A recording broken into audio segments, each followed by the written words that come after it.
Welcome to another edition of TTYL or Not. I am so honored, as I always am honored, to be sitting to the person to my right, probably your left on the screen. It doesn't matter, but we are here with Dr. Calinthia Dowdy, who is an amazing advocate, I would say a mentor for me, and a native of Philadelphia. If you haven't heard who she is, she has already introduced herself. Check out the Instagram, Facebook, YouTube channels, and listen to what she has to say about herself, because we have to jump right in and get into the conversation. You have tuned in to TTYL or Not. Theology talk you like or not. I am your creator, curator, investigator, sometime instigator, but definitely a liberator, Rev to say. And for a few moments of your sacred time in this sacred space, I invite you to tune in as we talk good, talk back, talk loud, talk smack, talk life and love, talk true, talk music, talk art, talk faith, hope, peace, joy, talk justice, talk God. Let's talk.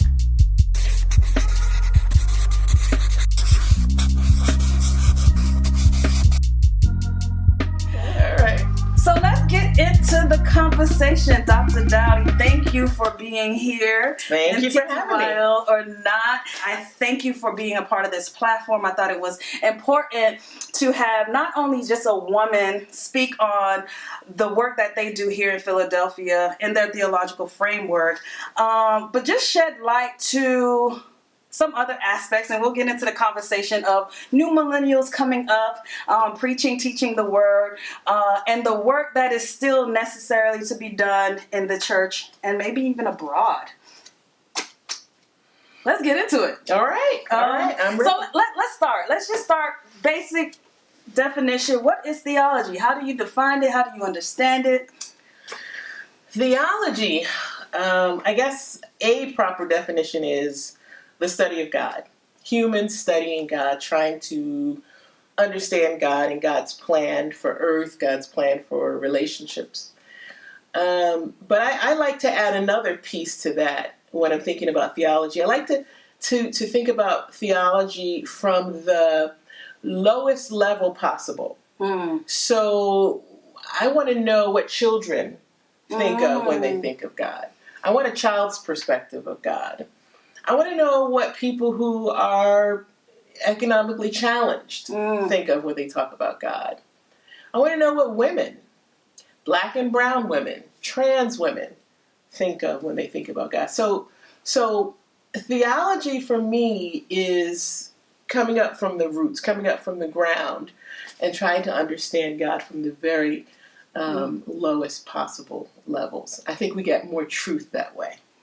Yes. I feel like we're ushering in a little bit of James Cone, a little Paulo Freire, a little bit of even Howard Thurman, meeting folks at the ashtray level. Howard Thurman talks about this woman who would come to church every Sunday and she would sleep in the church, and the pastor goes in, and I think it's Howard Thurman, but the pastor goes in to visit her in her home and realize that the reason why she sleeps in the church is because she's a caretaker at home. She doesn't get rest there. And so what is that God for that person who has, for that person who has to be a caretaker? Do you believe in one God? What is your God talk, the understanding of God and how God functions in this world and in people? Okay. I believe in one God and many aspects of that one God. So I grew up with I think it's probably a fairly somewhat traditional view of God, Father, Parent, God, Holy Spirit, and God in the person of Jesus Christ. That's from my own Christian understanding, and I realized that there are other faith understandings, and that's fine. So yeah, I think of God, but I also think of God as poor, right? My God is rich, but my God is also poor, right? Because a God who is poor, the person of Jesus Christ, comes to earth and lives amongst poor people. understands a poor perspective. And that I think that is true life. That is life when we understand that God is with the poor. As Howard Thurman would say, what does God have to say to those who have their backs up against the wall, yes. right? Mm-hmm. So we're talking about people in struggle, people who are perhaps in constant crisis of some sort. God is right there. Mm-hmm. So that's how I understand the one God, but many aspects, many facets of God. Why not the understanding God of the rich? Why not starting there? What's the problem? What is the what is the issue? What is the rub? What is the gravel with starting at that point? Right.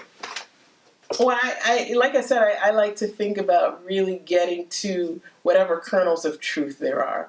And of course, God cares about rich people. I would never say that God doesn't. But I believe that when we get down to the most common denominator, we find the greatest truth there. And I would say that if there is a theology of wealth, a theology of those who are rich, then I'm suspect. I'd be suspect. So I would approach it with a real a hermeneutic of suspicion, I think is what some scholars have called it. For y'all seminarians. And I don't claim to be a theologian for sure. I'm a cultural anthropologist with some seminary training, but yeah, I would approach that with a real suspicion. I think a lot of what we see today in our churches when we talk about prosperity preaching and so forth could be a theology for the rich. Yeah. And I can't see where that has helped anybody except those who are perhaps already rich. Right? Can you share a little bit about your journey into faith, your journey in the church? You shared that you're a cultural anthropologist with some seminary training. Right. What has birthed that in you? Yeah, I grew up in a Southern Baptist church in Philadelphia.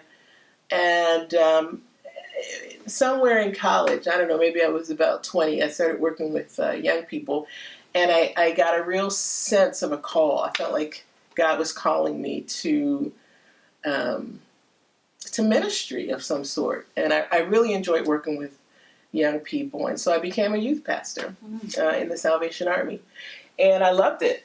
It's for the young, though. I don't think you age out, you know.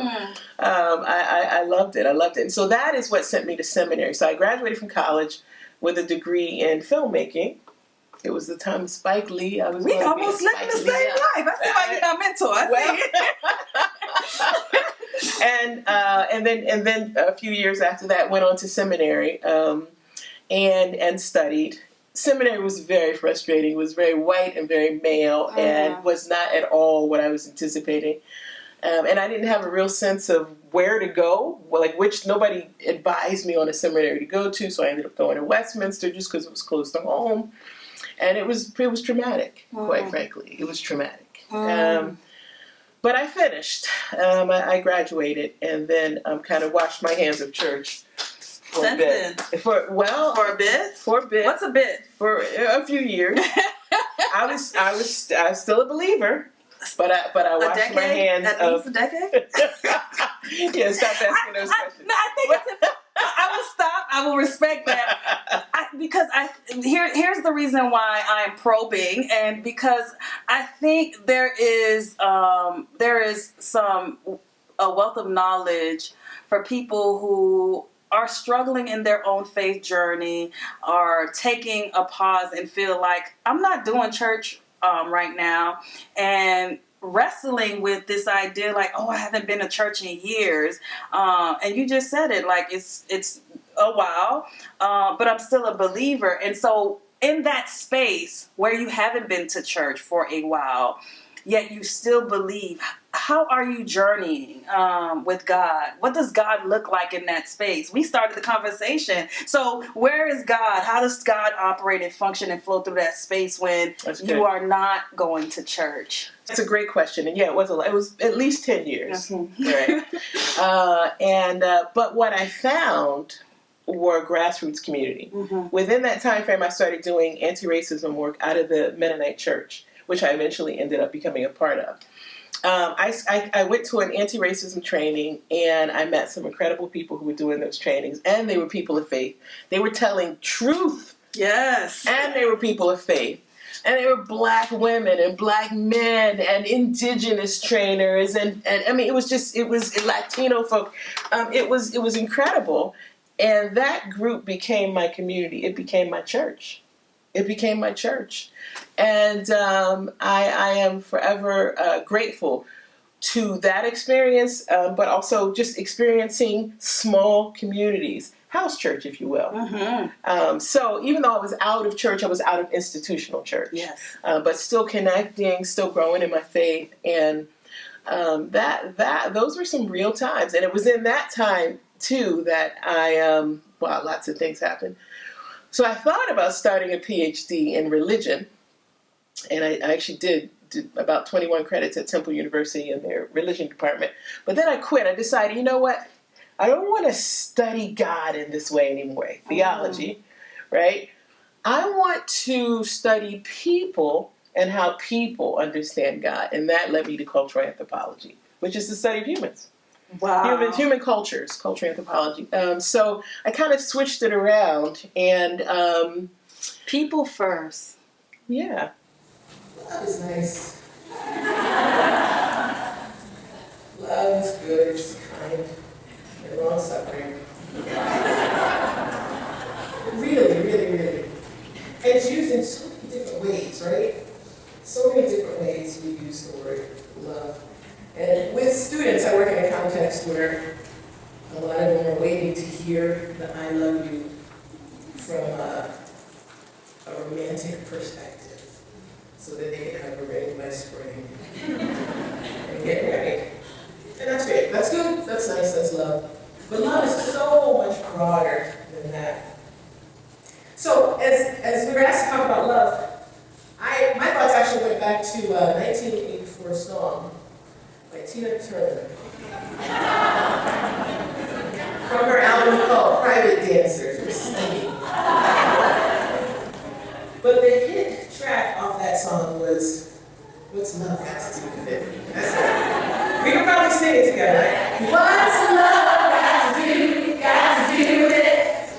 What's love but a second-hand emotion? I wasn't going to sing that part. What's love but a second-hand emotion? I feel that way sometimes. Can I get a witness? Don't tell me you love me. And don't have actions to back that stuff up. Right?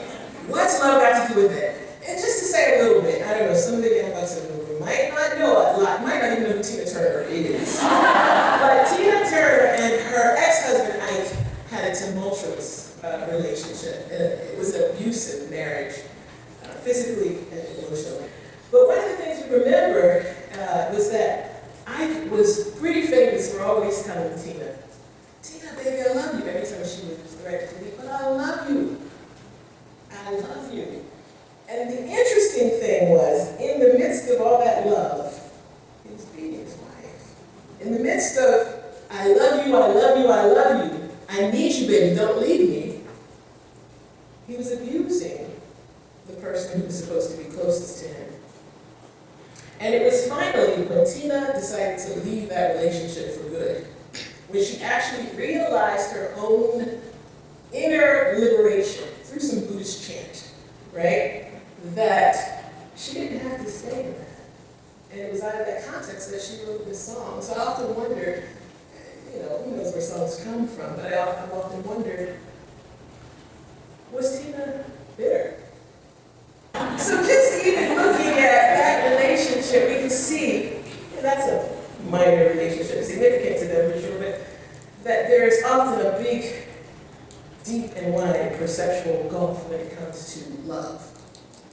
How we experience love, how we feel about love, how we feel that we love another person or another person loves us, what we want to experience, what makes us feel like we're in love. What is love? Deep perceptual gulf. The race issue, the question is, how can we solve the race issue in our church? And often, more often than not, white evangelicals said, just love. We just have to love each other. That's what the Bible tells us. Just love, and everything else will fall into place. And so they termed this a miracle motif, right? This miracle motif. I just love, and everything else was perfect. Well, Tina Turner knew that wasn't true. You know it's not true, and I know it's not true. You said you still have a vision. You have a vision of pastoring and leading a people. What does that look like? Yeah, I know it could be co-pastoring. I don't know about being a head pastor, but I think my vision is probably more, and we've talked about this, I think, Dasha, more about the Acts and the house churches. Mm-hmm. I have a vision for community, really living in community. And people who have lived in community tell me, Clinton, you don't know what you're asking for. And I realize it can be difficult, but I also think it can be rich. And we become God to each other, if that's not too blasphemous for some folk, but we become God to each other in those spaces. And so when I think about pastoring or being a part of a pastoral team, I do think about it in a real grassroots community kind of way. And I know some folks out there are doing things like this. Mm-hmm. And so, it's happening, and I just want to see how that could happen in my little piece of Philadelphia with the people I'm already connected to. So I don't know. It's growing. It's moving. Would it be interfaith? Would it be Christian based? Interfaith. Wow. Mm-hmm. It could be spiritual. It could be spiritual, right? Where we all, because I do think that there are usually basic principles that we can all agree upon. Loving and caring for one another, seeing that the needs of one another are met. I mean, I think those things are interfaith, mm-hmm. right? And spiritual. So I would love to see what something like that could look like. What are the 5 basic things that we agree upon in living together? What could that look like? How can we imagine that? And I have some of those challenges now in my work with Philadelphia Fight, because it's not a faith organization, it's a secular organization, but they understand that a big part of healing is about our spirits, about really that inner peace, the soulish part of us. That healing isn't just about science and medicine, we value that, but there's that soulish piece too, that piece that makes you want to get up every morning and take your medication if you're a person who's living with HIV. That piece that makes you want to do everything to care for yourself because you are in community with other people and you want to be there for them. You want them to be there for you. That's real, and it's soulish healing. So I think about those things a lot, and we try to get at what that looks like in my work at the Community Health Center.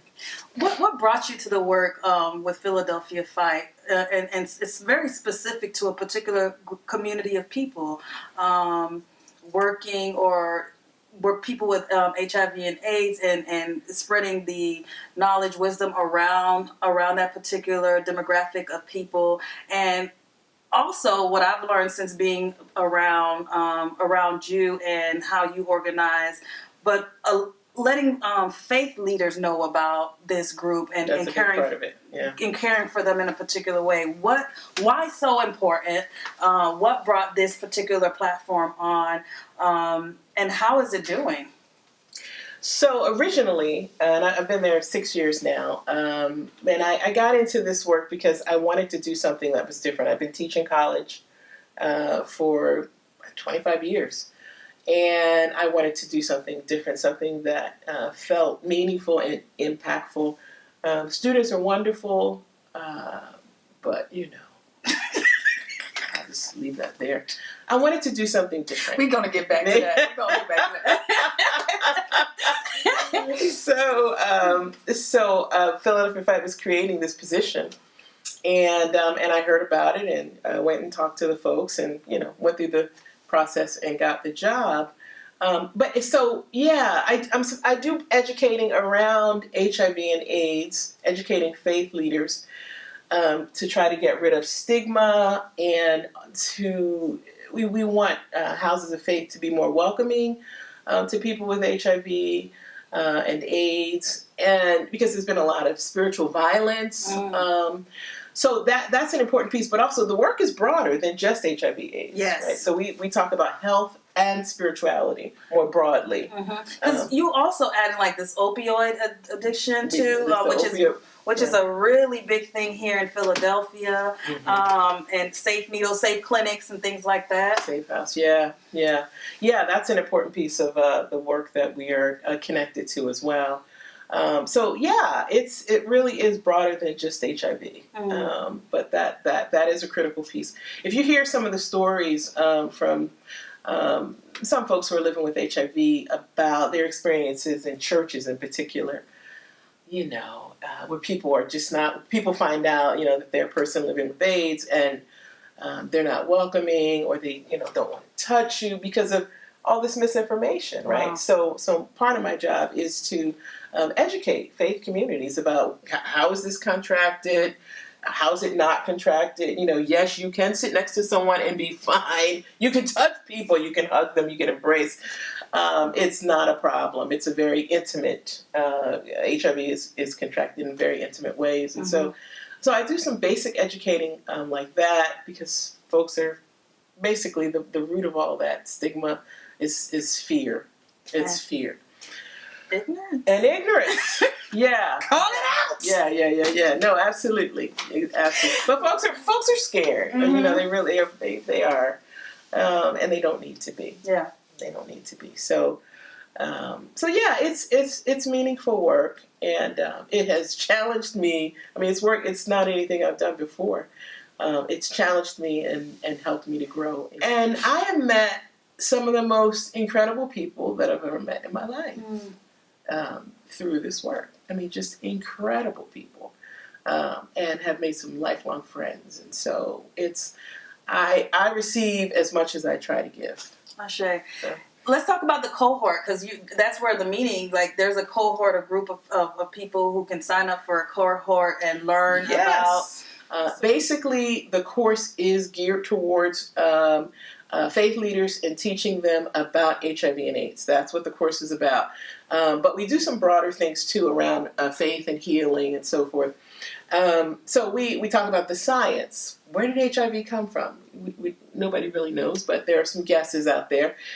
We talk about the science. We talk about the numbers. Why is it that it seems to be so many Black and brown people with this disease? Black and brown. And also issues around poverty, right? So poor Black and brown people. Why? What's up with that? So we talk about some of that. We talk about the history. We talk about some of the ways churches have responded in the past, particularly in the 80s. And I remember some of that. Boy, I mean, it was horrible. And that's when the AIDS epidemic really took height, yes? Early 80s, when it really just kind of it exploded.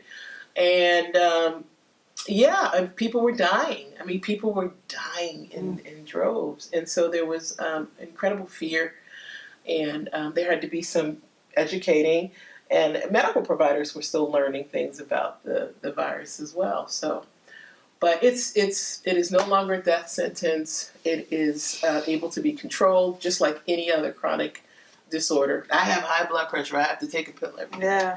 Yeah. So it's a chronic disease, chronic condition, and it can be controlled, and folks are living long, healthy lives. And so we thank God for we thank God for just the miracle of medications, and it's good. We believe there's a time when there will be a cure. There will be a cure for HIV. We believe we're close to that time. So that's exciting too. That's exciting. So it's exciting to be, a person of faith in that arena, and to be able to kind of lift up faith a little bit, even in the midst of the science. To lift that all up, and also to work with a population of all kinds of people, but definitely LGBTQ people, and to learn. I mean, that's been a learning for me in many ways, and it's just been incredibly enriching. It's hopefully both ways. Hopefully both ways. Now, I hear you have some thoughts around millennials, your feelings around millennials. What's your thoughts around millennial preachers coming up, and how they approach church, how they approach... Are we rolling? It is rolling. Okay. Let me tell you, I educated millennials. Yes, you did. I educated millennials. And I think it's great. My early teaching years were, the folks who were, 19, 20 years old, we're talking 20 years later now, and they are in their 30s, Mm-hmm. and they are wonderful and incredible and challenging. Okay, so We want to hear the challenge. What's the challenge? I love millennials. They keep me on my toes for sure. And then especially the gracious ones who, when I make mistakes around language, they don't hit me over the head. She corrects me all the time, and I actually love it because I'm a millennial. That's why. I don't correct you, but you're pretty good. You're not like some of the other. Because I'm a millennial. I'm Generation X and millennial. The millennials probably cut you off but I'm a millennial. I was taught. You're more gracious. I'm more gracious because if my elder correct me, I take it and then I correct myself, and I try to learn from that correction. I mean, no shades to millennial, but they do come with a different type of energy and a different they can't be corrected. Love yes, it's true. It's true. Sometimes I just have to leave and go home and rest and be with my old self. But yeah, lots of correcting, and it's a little bit much. I get it, but sometimes it's a little bit much. So I'm very careful. I have to really, really think, and this isn't a bad thing. Really think before I speak. Really work at getting the pronouns right. That's a big thing. But it's good. It's good. It keeps this exercise. I think millennials, what they're trying to do is just shape the world a little differently. Yeah.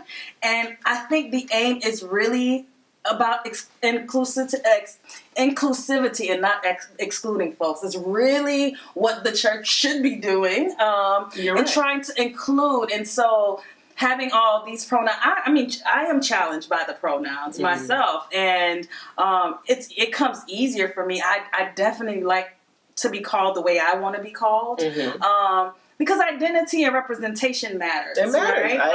I agree.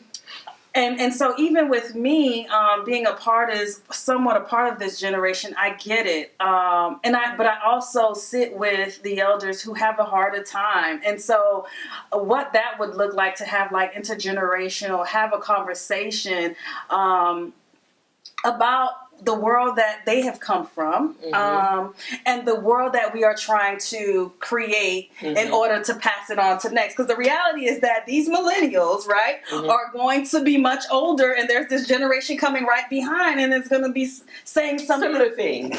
And I look forward to that day. I really do. I really do, Yeah. But it's okay.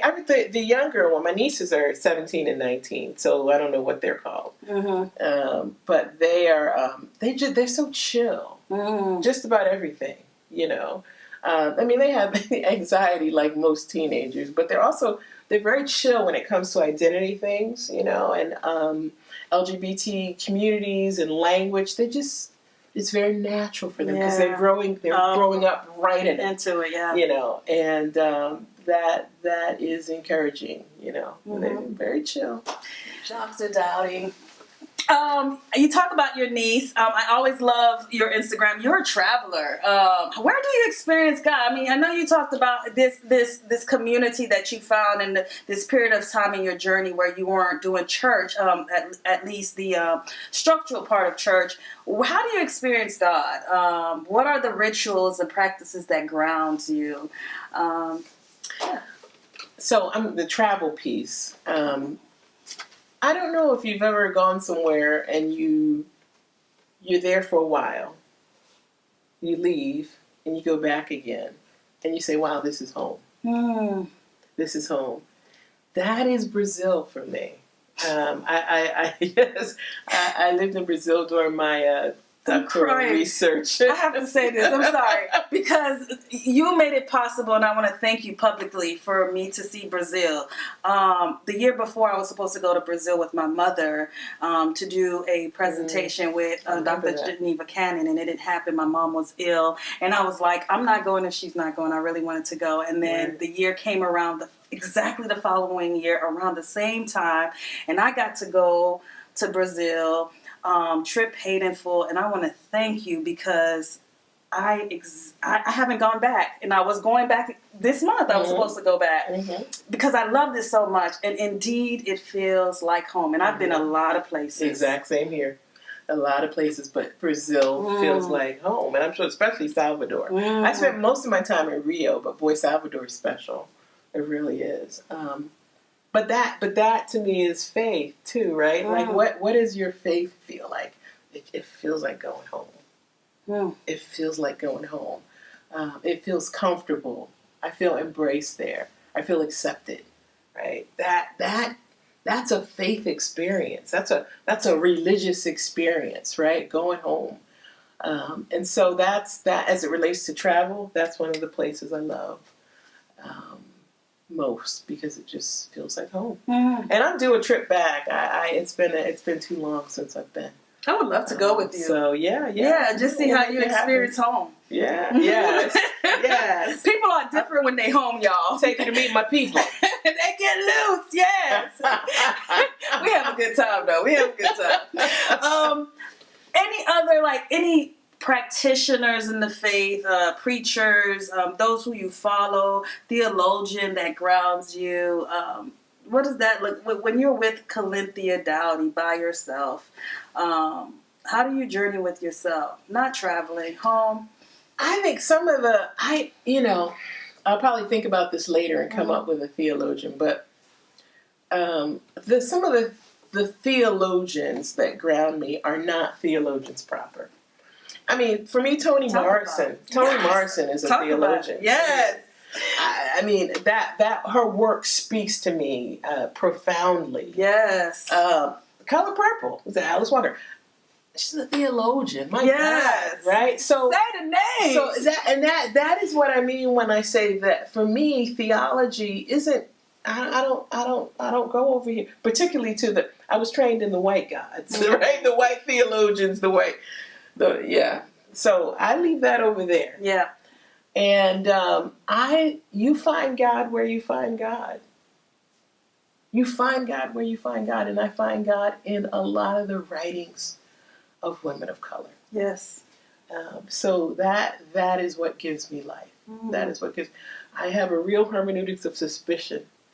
I have to read John Calvin again, or some of those other white male theologians who I had to study and learn very well in order to graduate from seminary. I'm just not there anymore. Yeah. I'm just not in that space. So even though we use language like secular and sacred and so forth, the world is not divided like that. Right? I mean, God doesn't divide us like that. God doesn't divide us. God is anywhere God wants to be. Anywhere God wants to be. And so I can find God in the book of a secular author. God is there.